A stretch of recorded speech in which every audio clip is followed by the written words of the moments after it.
Today we're going to be making coconut milk kefir.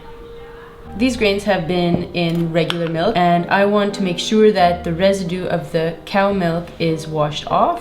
So I'm just going to give them a little bath and using unchlorinated water, play around with them so that the lactose deposits come off. Look how clean they are. We add our milk kefir grains. We're going to add a coconut milk with no additives. That's really important. I personally find the coconut milk in a carton works even better than the coconut milk in a can.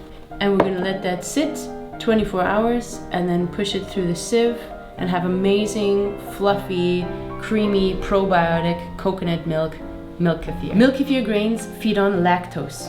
Coconut milk doesn't have any lactose, so in between feedings using lactose milk versus non-lactose milk, you should go back and forth. If you want to know more about milk kefir, coconut milk kefir, check out our online courses. I can show you all sorts of cool tips and tricks. Check out the link in the bio.